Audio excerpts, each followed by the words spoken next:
What's it like in Germany? Must be terrible. Well, they asked for it, they got it. Yes, but you can't let them starve. I don't know about that. I got a son out there. As far as I can see, it'd be a good thing if some of them did die. Well, a lot of Germany is dead. Our last bombing was directed against their communications, against convoys, trains, road and rail bridges, against goods yards, stations, viaducts.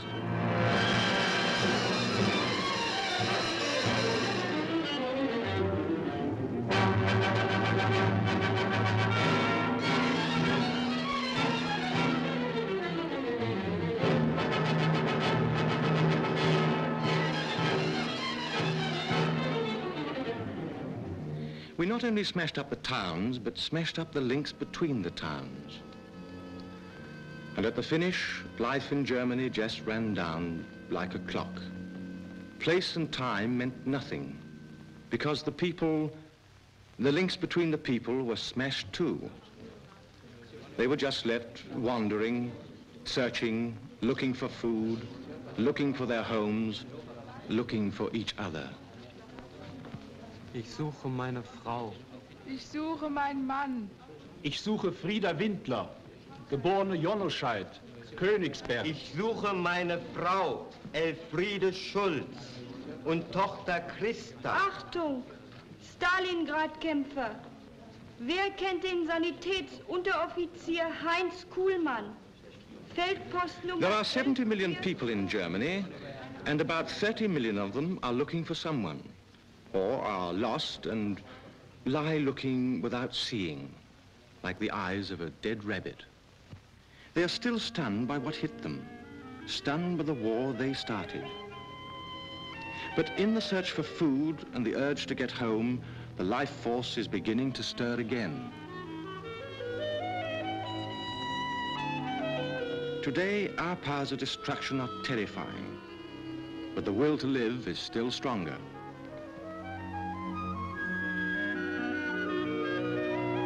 That's why we can't wash our hands of the Germans, because we can't afford to let that new life flow in any direction it wants.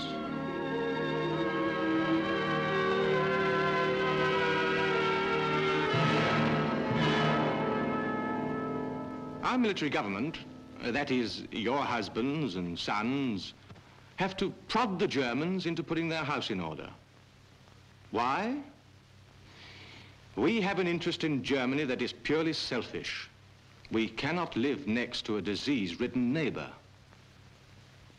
And we must prevent not only starvation and epidemics, but also diseases of the mind, new brands of fascism from springing up. What is more, we have to persuade the Germans to do this themselves. First of all, the material patching up.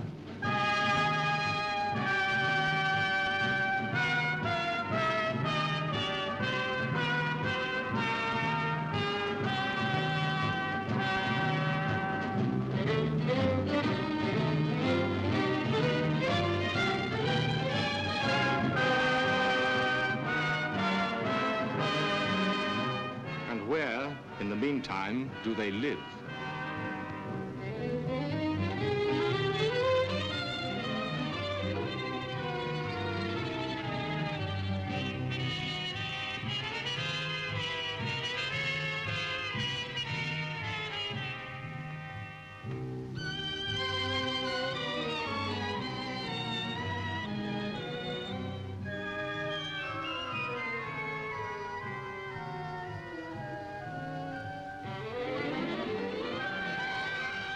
Yes, all looks lifeless. But underneath the rubble, there are people living in the cellars. The smoke from the cooking stoves drifts up from the ruins to the open third story where people are living too. Many in the big towns living without light, without coal, without water, without soap, living in the stench of corpses and sewerage, but still with the will to live.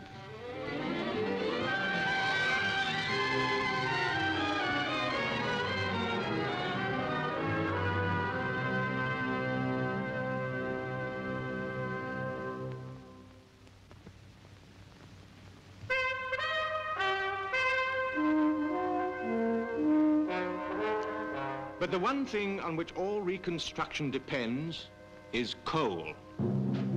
Without coal, there can be no power and no transport. In Essen, our coal control has taken over the Krupp family mansion as its headquarters. And from here, we organize the output and distribution from the whole Ruhr coal fields.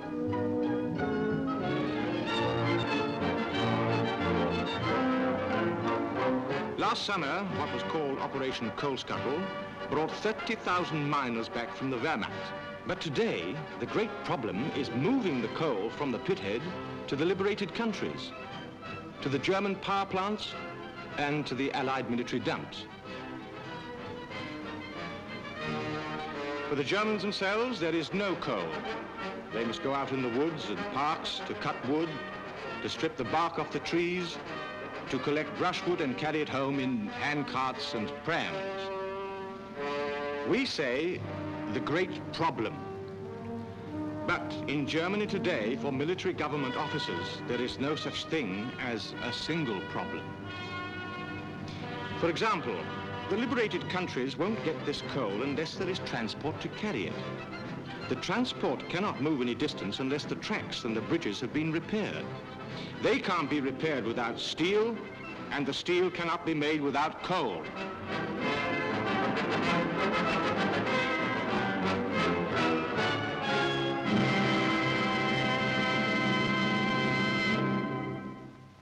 There are some 17 newspapers published in the British zone. They all carry advertisements asking for the whereabouts of relatives. At Hamburg, there is a British-run postal search station indexing inquiries coming in at the rate of 50,000 a day. But when someone contacts their relatives, they must get a permit before they can travel by train. Hordes of cyclists and pedestrians and horse-drawn trucks wait to cross the pontoon and Bailey bridges built by our engineers. Wait to cross after military government traffic.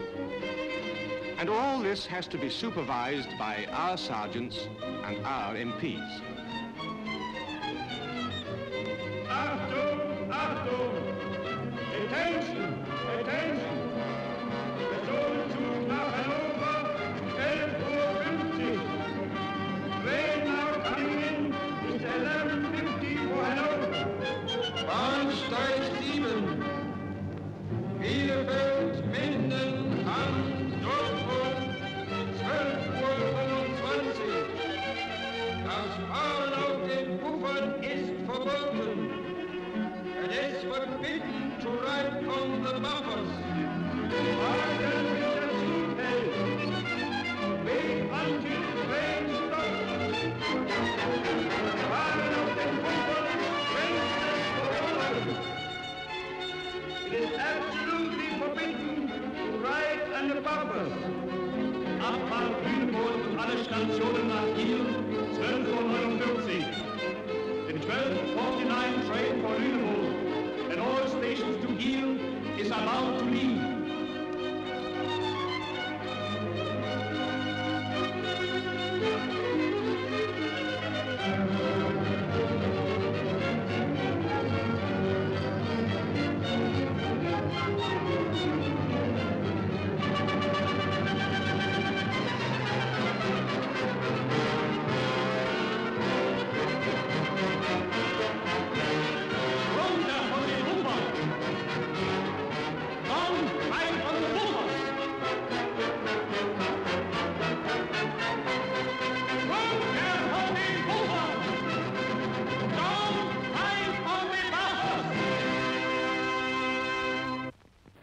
But in all this, we have to safeguard ourselves.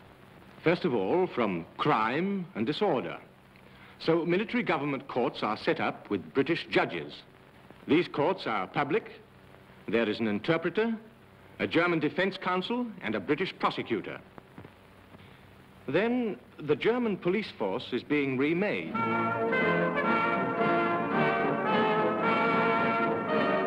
The new German policeman has to understand that he is the servant of the public and not its master.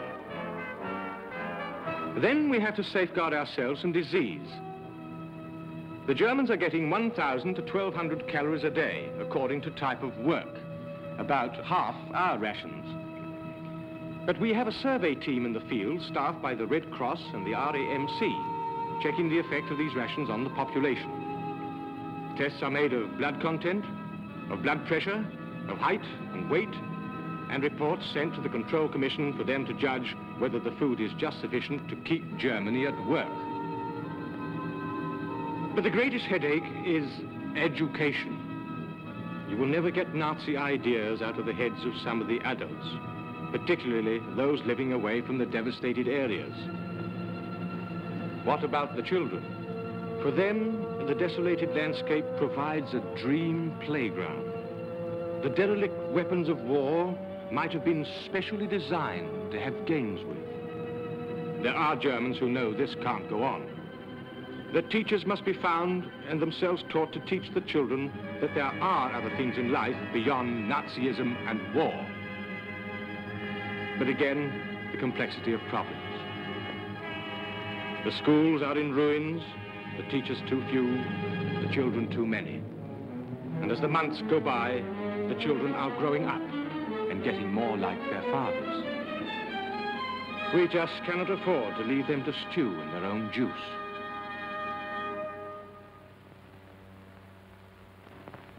Today, Berlin has still the aspect of a battlefield. The Reichstag, the seat of past German governments, has been gutted. The Krupp family, who with the other German industrialists first backed Hitler and then produced the weapons for world domination, have been scattered and arrested. This family armed Germany in the Franco-Prussian War. They made Big Bertha and the first submarine for the Kaiser in World War I. They are just as responsible for killing Allied soldiers as Hitler and Goering. And by killing, they grew rich. This time, their war plants have been left a mass of twisted girders. Look.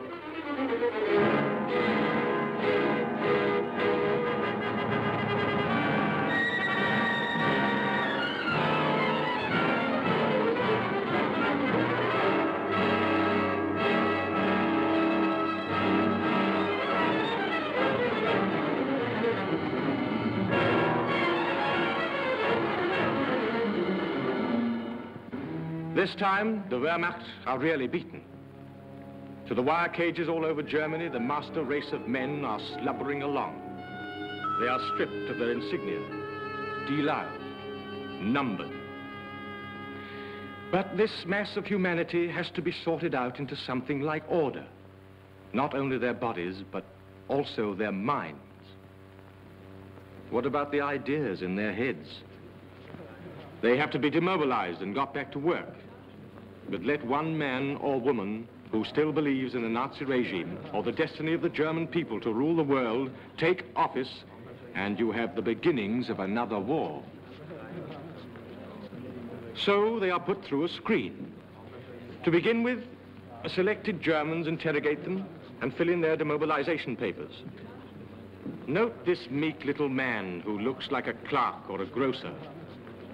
Here is his portrait in Luftwaffe uniform. Then all their thumbprints are taken for record, and they are stripped and examined for the SS mark tattooed under the left armpit. Then their past history and character is examined by our intelligence officers, German-speaking ex-commandos and parachutists. The majority of Germans get through this close examination and are demobilized. But every so often there appears one who is suspect or who is wanted, whose papers are too good or whose answers are not good enough.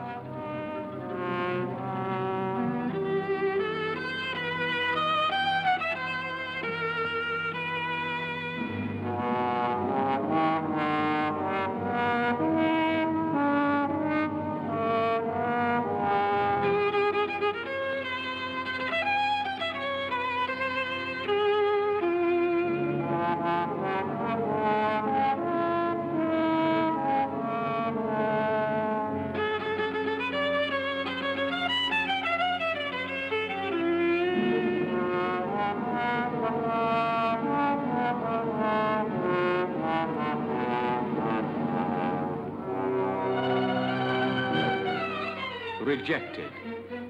Back to the cage.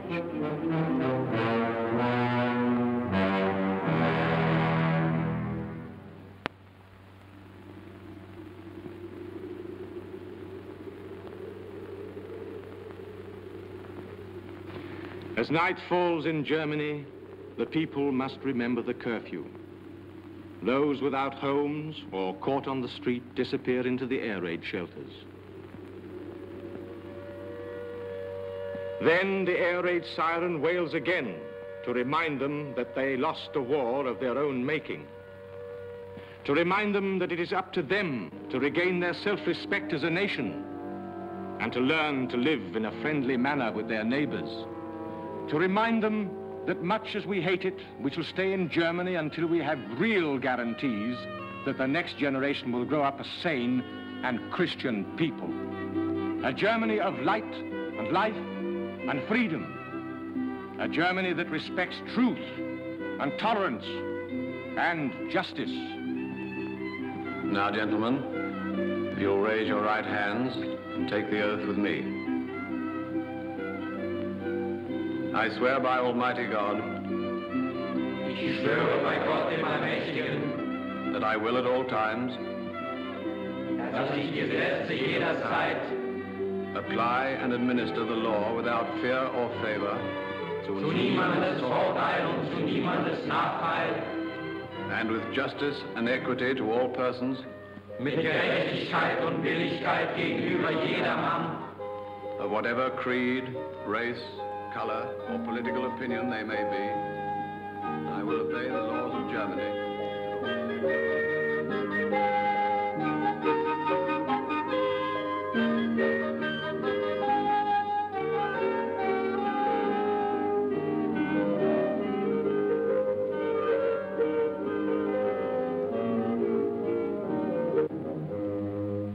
To establish equal justice under the law for all persons. Die Gleichheit aller vor dem Gesetze zu wahren. So help me God. So wahr mir Gott helfe.